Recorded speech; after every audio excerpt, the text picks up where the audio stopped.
Praise the Lord. So கர்த்தர் நல்லவர். நமக்கு இந்த 6வது மாதம், வருஷத்தின் நடு மாதமாகிய இந்த ஜூன் மாதத்தை நமக்கு ஆசீர்வாதமாக கொடுத்திருக்கிறார். இந்த ஜூன் மாதத்தின் வாக்குத்தத்தத்தை நாம் இப்பொழுதும் தியானிக்க இருக்கிறோம். சங்கீதம் 102:13வது வசனத்தை தேவன் நமக்கு இந்த மாதத்தின் வாக்குத்தத்தமாக கொடுத்திருக்கிறார். தேவரீர் எழுந்தருளி சீயோனுக்கு இறங்குவீர், அதற்கு தயை செய்யும் காலமும் அதற்காக குறித்த நேரமும் வந்தது. தேவன் தயவு செய்யும்படியான காலமும் அதற்காக குறித்த நேரமும் வந்தது என்று சொல்லி இந்த மாதத்தில் தேவன் நமக்கு வாக்கு பண்ணியிருக்கிறார். நம்முடைய தேவன் அன்புள்ளவர், நல்லவர், சர்வ வல்லவர், ஒருவராய் பெரிய அதிசயங்களை செய்கிறவர், மன்னிக்கிறவர், அதே போல் மறந்து நம்மை ஆசீர்வதிக்கிறவர், மனம் இறங்குகிறவர், அவர் மனது உருகுகிறவர். ஸோ நம்முடைய தேவன் அப்படியாக எதை செய்ய வேண்டுமோ அதை எல்லாம் செய்யும்படியான ஒரு நேரத்தையும் ஒரு காலத்தையும் அவர் நிர்ணயித்திருக்கிறார். எதை செய்ய வேண்டுமானாலும் தேவன் அதற்கென ஒரு காலத்தை, ஒரு நேரத்தை அவர் திட்டமிட்டு அந்த காலத்தில் தானே அதை நேர்த்தியாக செய்கிறார். பிரசங்கி 3வது அதிகாரத்தில் நாம் அதை அதிகமாக வாசிக்க முடியும். ஒவ்வொன்றிற்கும் ஒரு காலம் உண்டு என்று சொல்லி அதில் நம்ம விளக்கமாக வாசிக்க முடியும். தேவன் சகலத்தையும் அதினதின் காலத்தில் நேர்த்தியாய் செய்திருக்கிறார். இதுவரை அவர் செய்து வந்த எல்லாவற்றையுமே அதற்குரிய காலத்தில் அவர் நேர்த்தியாக சற்றும் பிசகாமல் அவர் செய்து வந்திருக்கிறார்.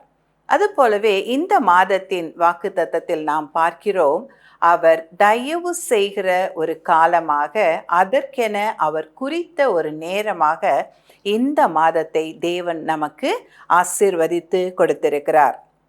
இந்த வருஷத்தின் அந்த தீர்க்க தரிசன வசனம், நம்முடைய வாக்குத்தத்த வசனம் கூட இங்கே நாம் பார்ப்போமானால் ஏசாயா 60வது அதிகாரம் 22வது வசனத்தில் நம்ம பார்க்க முடியும்.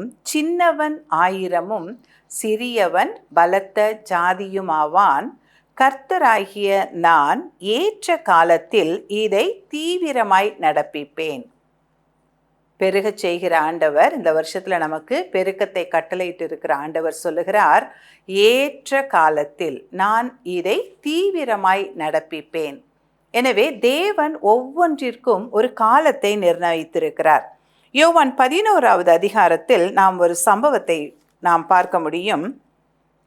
இயேசுவின் மிக அன்பான ஒரு நண்பர் குடும்பம், மரியாள், மார்த்தாள், லாசரு. இந்த இடத்துல லாசரு வியாதியாக இருக்கிறான் என்கிற செய்தி இயேசுவுக்கு வருகிறது. யோவான் 11:3வது வசனம், அப்பொழுது அவனுடைய சகோதரிகள், ஆண்டவரே, நீர் சிநேகிக்கிறவன் வியாதியாக இருக்கிறான் என்று சொல்ல அவரிடத்திற்கு ஆள் அனுப்பினார்கள். இயேசு வேறொரு பட்டணத்தில் இருந்த பொழுது லாசரு வியாதியாக இருக்கிறான் என்று அவனுடைய சகோதரர்களாகிய மரியாளும் மார்த்தாளும் இயேசுவிடம் ஆள் அனுப்புகிறார்கள். அப்பொழுது இயேசு சொன்ன காரியம், 6வது வசனம், இயேசு அவன் வியாதியாய் இருக்கிறதாக அவர் கேள்விப்பட்ட பொழுது தாம் இருந்த இடத்திலே பின்னும் 2 நாள் தங்கினார். ஸோ இந்த இடத்துல லாசரு வியாதிப்பட்டிருக்கிறான் என்று அறிந்த போதும், லாசரு அவன் மிகவும் அதிகமாக நேசித்த அவருடைய ஒரு சிநேகிதன், அந்த குடும்பத்தை அவர் அதிகமாக நேசித்தார். அந்த குடும்பத்தின் மத்தியில் தான் அந்த இடத்திற்கு வரும் பொழுதெல்லாம் அவர் தங்கி இருப்பார். ஆனாலும் இப்பொழுது அவன் வியாதியாக இருக்கிறான் என்ற பொழுது அந்த இடத்துல இயேசு உடனடியாக கடந்து செல்லாமல் இன்னும் 2 நாள் அங்கு தங்கி இருக்கிறதை பார்க்கிறோம். அதே போல 11வது வசனத்தில் நாம் பார்க்க முடியும், லாசரு நித்திரை அடைந்திருக்கிறான், நான் அவனை எழுப்ப போகிறேன் என்று இயேசு சொல்லுகிறார். ஸோ அந்த இடத்துல அவருக்கு அந்த செய்தி வரவில்லை. வியாதிப்பட்டிருக்கிறான் என்ற செய்தி வந்தது, ஆனால் நித்திரை அடைந்து விட்டான், மரித்து விட்டான் என்கிற செய்தி அவருக்கு வரவில்லை.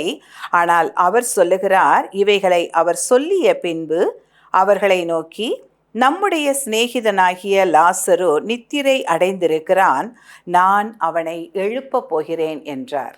ஸோ அவன் நித்திரை அடைந்ததை யாரும் அவருக்கு சொல்லவில்லை, ஆனால் அவர் அறிந்திருந்தார். நம்முடைய தேவன் சகலத்தையும் அறிந்திருக்கிற தேவனாய் இருக்கிறார். சங்கீதம் 139 பார்க்குறோம், அவர் நம்முடைய உட்காருதலையும் நம்முடைய எழுந்திருக்குதலையும் நம்முடைய எல்லாவற்றையும் அறிந்திருக்கிற தேவனாக இருக்கிறார். இந்த இடத்துல லூக்கா 22வது அதிகாரம் 34வது வசனத்தில் இயேசு பேதுரு மறுதலிக்க போகிறான் என்பதை அறிந்திருந்தார். யூதாஸ் காரியோத்து அதே போல அந்த இடத்துல 13வது அதிகாரம் 11வது வசனத்துல காட்டி கொடுக்க போகிறவன் யூதாஸ் என்பதை அவர் அறிந்திருந்தார். நம்முடைய தேவன் சகலத்தையும் அறிந்திருக்கிற தேவனாய் இருக்கிறார். ஸோ அப்படி அறிந்த இயேசு அந்த இடத்துல கூட அங்கு கடந்து செல்லுகிறார். அந்த இடத்துல இன்னும் ஒரு சம்பவத்தில் நம்ம லூக்கா 7வது அதிகாரத்தில் நாயின் என்கிற ஊரில் ஒரு வாலிபன் மரித்து போய் பாடையில் கொண்டுட்டு வரும் பொழுது இயேசு தானாகவே போய் அந்த மனிதனை உயிரோடு எழுப்புகிறார்.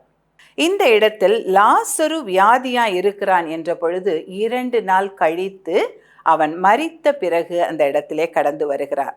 எனவே தேவன் ஒவ்வொன்றிற்கும் ஒரு நேரத்தை, ஒரு காலத்தை அவர் வைத்திருக்கிறார். ஸோ அந்த இடத்துல நம்ம பார்க்கிற ஒரு காரியம், அங்கு அவர் வந்து அந்த லாசருவை 4 நாள் மரித்து போன 4வது நாள் வந்து உயிர் தெழ செய்த பொழுது அது அந்த இடத்துல அநேகரை அந்த இடத்துல கூட இயேசுவை விசுவாசிக்கும்படியான ஒரு சந்தர்ப்பமாக அது அமைந்ததை பார்க்கிறோம். எனவே தேவன் இந்த மாதத்தில் நமக்கு தயவு செய்யும்படியான ஒரு காலமாக, அந்த இடத்துல எப்படி மரித்தோரை எழுப்பும்படியான ஒரு காலத்தை நிர்ணயித்து வந்து எல்லாரும் அற்புதமாய் ஆச்சரியமாய் பார்க்கும்படியாக அந்த இடத்துல லாசருவை உயிர்த்தெழ செய்தாரோ, அப்படியாக அவர் நம்முடைய வாழ்க்கையிலும் பார்க்கிற கண்கள் அதிசயப்பட்டு போகும்படியான அற்புதங்களை செய்யும்படியாக இந்த மாதத்தை நமக்கு அவர் நியமித்து கொடுத்திருக்கிறார். எனவே தாமதிக்கிறார் என்று, இல்லை காத்திருக்கிறோம் என்று, இல்லைன்னா இன்னும் எத்தனை நாள் கடந்து செல்லும் என்று நாம் இந்த நாளிலே கூட அதற்காக நாம் வேதனைப்பட்டு கொண்டில்லாதபடிக்கு, இல்லைன்னா அதையே நினைத்து நாம் நம்மையே வருத்தி கொண்டிடாதபடிக்கு இந்த நாளிலே தேவன் தாமதிக்கிறார் என்றால் இன்னும் மகிமையான காரியங்களை நம் மத்தியில் அவர் செய்ய போகிறார் என்பதுதான் தேவன் தாமதிப்பதற்கான ஒரு காரணமாக இருக்கிறது. எனவே இந்த நாளில் ஜெபித்து காத்திருப்போமானால் இன்னும் அதிகமாக நாம் நெடுநாளாக எந்த காரியத்துக்காகவாவது காத்திருப்போமானால் அந்த இடத்துல வியாதிப்பட்டிருக்கிறான் என்று சொல்லப்பட்டு 2 நாள் காத்திருந்து அதன் பிறகு வந்த பொழுது அவனை அடக்கம் செய்து 4 நாள் ஆயிற்று. ஆனால் தேவனுடைய வல்லமை அவனை உயிரோடு எழுப்பி மகிமையான சாட்சியாய் கொண்டு வந்து நிற்க வைத்தது. தேவன் தாமதிக்கிறவர் அல்ல, அவருடைய காலத்தில் அவர் செய்ய நினைத்ததை அவர் செய்து முடிக்கிறவராய் இருக்கிறார். ஸோ யூதா இந்த காரியத்தில் பார்க்குறோம், யூதாவுக்கு ஒரு அறுப்பு காலம் நியமிக்கப்பட்டிருக்கிறது. ஓசியா 6வது அதிகாரம் 11வது வசனத்தில் இந்த வார்த்தையை நாம் கவனிக்க முடியும். யூதாவுக்கென்று ஒரு அறுப்பு காலம் நியமிக்கப்பட்டிருக்கிறது. எனவே தேவன் எதை சொன்னாரோ அதை நிச்சயமாக செய்து முடிக்கிறவராய், அதை அவர் நிச்சயமாக நமக்கு நிறைவேற்றி முடிக்கிறவராய் இருக்கிறார். ஆனால் நாம் செய்ய வேண்டியது, இந்த இடத்துல நம்ம பார்க்க போகிற காரியம் சங்கீதம் 43:5 நம்ம வாசிக்கலாம். அந்த இடத்துல கூட சங்கீதம் 43வது அதிகாரம் 5வது வசனம், என் ஆத்துமாவே நீ ஏன் கலங்குகிறாய், ஏன் எனக்குள் தியங்குகிறாய், தேவனை நோக்கி காத்திரு, அவர் சமூகத்து இரட்சிப்பின் நிமித்தம் நான் இன்னும் அவரை துதிப்பேன். இந்த இடத்துல தேவனுக்கு காத்திரு, அந்த காத்திருக்கிற நேரத்தில் நான் இன்னும் அதிகமாக அவரை துதிப்பேன். ஸோ இந்த இடத்துல இன்னும் ஒரு வசனம், சங்கீதம் 103:2 அந்த இடத்துல வசனமும் சொல்லுகிற காரியம், என் ஆத்துமாவே அவர் செய்த சகல உபகாரங்களையும் மறவாதே. இந்த இடத்துல நம்ம பார்க்கிற காரியம் 103வது அதிகாரம் 2வது வசனம், என் ஆத்துமாவே கர்த்தரை ஸ்தோத்தரி, அவர் செய்த சகல உபகாரங்களையும் மறவாதே. ஸோ இந்த இடத்துல நாம் செய்ய வேண்டிய முதல் காரியம், இதுவரை தேவன் செய்து வந்த நன்மைகளை, உபகாரங்களை எண்ணி நாம் துதித்து கொண்டு காத்திருக்க வேண்டும். இந்த நாட்களில் தேவன் நமக்கு தயவு செய்கிற இந்த நாட்களில் நம்முடைய ஜெப விண்ணப்பங்களுக்கெல்லாம் பதில் செய்யும்படியாக தேவன் நியமித்திருக்கிற இந்த நாட்களில் நாம் செய்ய வேண்டிய காரியம், அவரை இன்னும் அதிகமாக துதிக்கிறது. இன்னும் அதிகமாக அவர் இதுவரை செய்து வந்த நன்மைகளுக்காக நன்றி செலுத்தி கொண்டு காத்திருக்கிற இந்த காரியத்தை நாம் செய்யும்படியாக தேவன் விரும்புகிறார். இதுவரை செய்த நன்மைகளுக்கு நாம் நன்றி செலுத்தும் பொழுது, இனிமேல் அவர் செய்ய போகிற காரியங்களை அவர் நியமித்த காலங்களில் அவர் நிச்சயமாக நமக்கு செய்து முடிக்கிறவராக இருக்கிறார். ஸோ இது முதல் காரியம். நாம் அந்த நாளில் கூட அவர் செய்த உபகாரங்களை மறவாமல் அந்த ஆத்துமா அவரை ஸ்தோத்தரிக்கும்படியாக, நன்றி செலுத்தும்படியாக நாம் துதித்து கொண்டே இருப்பது. இரண்டாவதாக சங்கீதம் 130 5வது வசனம் நாம் பார்க்க முடியும். கர்த்தருக்கு காத்திருக்கிறேன், என் ஆத்துமா காத்திருக்கிறது, அவருடைய வார்த்தையை நம்பி இருக்கிறேன். இந்த இடத்துல நாம் இனிமேல் தேவன் செய்ய போகிறேன் என்று சொன்ன அந்த வார்த்தையை நம்பி கர்த்தருக்கு காத்திருப்பது, அந்த வார்த்தையை அறிக்கை செய்து நாம் கர்த்தருக்கு காத்திருக்கிற இந்த காரியத்தையும் தேவன் நாம் செய்யும்படியாக எதிர்பார்க்கிறார். முதலாவதாக, இதுவரை தேவன் நமக்கு செய்த உபகாரங்களுக்காக நன்றி சொல்லுகிற இருதயத்தோடு காத்திருப்பது. இரண்டாவதாக, இனி அவர் செய்ய போகிறேன் என்று சொன்ன அந்த வார்த்தையை நம்பி காத்திருப்பது. ஸோ அந்த இடத்துல அவர் எனக்கு வாக்கு பண்ணியிருக்கிறார், எனக்கு இந்த வார்த்தையை கொடுத்திருக்கிறார், நான் உன்னுடனே கூட இருக்கிறேன், நான் உனக்காக யுத்தம் பண்ணுவேன், இந்த இடத்துல கூட திகையாதே, நான் உன்னுடைய தேவன் என்று சொல்லி அவர் நமக்கு எந்த வாக்கை கொடுத்திருக்கிறாரோ, இந்த மாதத்தில் நமக்கு கொடுத்த வாக்கு இது, அவர் தயை செய்யும் காலம், இதற்காக அவர் குறித்த நேரம் அவர் நமக்கு இறங்க போகிறார், நமக்கு இறங்கி நம்முடைய விண்ணப்பங்களுக்கு பதிலை தரப்போகிறார் என்கிற இந்த வார்த்தையை நம்பி காத்திருக்கிறது. இது நாம் செய்ய வேண்டிய இரண்டாவது காரியமாக இருக்கிறது. எபிரேயர் 6வது அதிகாரம், இந்த இடத்துல நம்ம பார்க்க வேண்டிய ஒரு காரியம், எபிரேயர் 6 14 15வது வசனங்களில் நம்ம பார்க்க முடியும். இங்கு ஆபிரகாம் எப்படி காத்திருந்து அவர் அதை பெற்று கொண்டார் என்பதை நாம் வாசிக்க முடியும். இங்கு நிச்சயமாக நான் உன்னை ஆசீர்வதிக்கவே ஆசீர்வதித்து உன்னை பெருகவே பெருக பண்ணுவேன் என்றார். அந்தபடியே அவன் பொறுமையாய் காத்திருந்து வாக்குத்தத்தம் பண்ணப்பட்டதை பெற்றான். ஹல்லேலூயா. ஸோ அப்படியாக தேவன் எதை வாக்கு பண்ணினாரோ ஆபிரகாமுக்கு அதை அவர் குறித்த காலத்தில் அவர் நிறைவேற்றினதையும், அவன் அந்த இடத்துல கூட பொறுமையாய் காத்திருந்ததையும், பொறுமையோடு கூட காத்திருந்து தேவன் சொன்னதை விசுவாசித்து பெற்று கொண்டதையும் நாம் இந்த இடத்துல வாசிக்க முடியும். எனவே தேவன் நமக்கென முன்குறித்து வைத்திருக்கிற, நமக்கென அவர் வாக்கு பண்ணி இருக்கிற அந்த ஆசீர்வாதத்தை, நன்மைகளை அவர் நமக்கு நிறைவேற்றி முடிக்கிற காலமாக, நேரமாக தேவன் இந்த நாட்களை நமக்கு ஆசீர்வாதமாய் தந்திருக்கிறார்.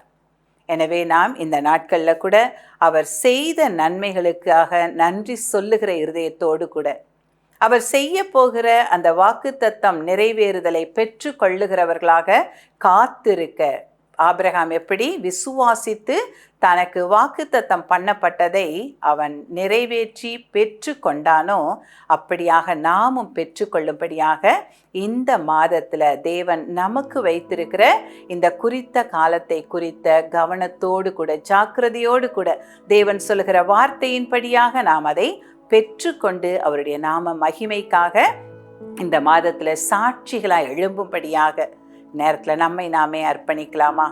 தேவன் நமக்கு வாக்கு பண்ணி இருக்கிறார். தேவன் இது அவர் சியோனுக்கு இறங்குகிற காலமாக, தயை செய்கிற நேரமாக குறித்து வைத்திருக்கிற ஆசீர்வாதங்களை நிறைவேற்றி தருகிற ஒரு நாட்களாக அவர் நமக்கு இந்த நாட்களை ஆசிர்வதித்து கொடுத்திருக்கிறார். வருஷத்தின் இந்த நடு மையமான இந்த மாதத்துல தேவன் காத்திருத்தல்களை முடிவு பெற பண்ண போகிறதற்காக இந்த நேரத்துல நாங்கள் நன்றி செலுத்துகிறோம். ஆண்டவரே, நெடுங்காலமாய் காத்திருத்தல் இருதயத்தை இழைக்க பண்ணும், ஆனால் விரும்பியது வரும் பொழுதோ அது ஜீவ விருட்சம் போல இருக்கும்னு சொல்லி பார்க்கிறோமே. காத்திருக்கிறவர்கள் அநேகர் உண்டு ஆண்டவரே. இன்னும் ஜெப விண்ணப்பத்தை ஏறெடுத்து பதிலுக்காக எதிர்பார்த்திருக்கிறவர்கள் உண்டு ஆண்டவரே. அந்த விண்ணப்பங்களுக்கு எல்லாம் பதிலையும் ஆண்டவரே, எல்லா விதமான ஏக்கங்களுக்கும் விருப்பங்களுக்கும் ஆண்டவரே மறு உத்தரவையும் நீர் கட்டளையிடுகிற நாட்களாக இந்த நாட்கள் இருக்க போகிறதற்காக நாங்கள் நன்றி செலுத்துகிறோம். அப்படியா இந்த மாதம் முழுவதும் அநேக சாட்சிகளை அப்பா நாங்கள் கேட்க போவது போல ஆண்டவரே அப்பா தேவன் நீர் எங்கள் மத்தியில கிரியை செய்ய போகிறதற்காக நாங்கள் நன்றி செலுத்துகிறோம். எல்லாவற்றும் உடைய கரத்திலே கொடுத்து இயேசுவின் நாமத்தில் ஜெபிக்கிறோம் நல்ல பிதாவே. ஆமென்.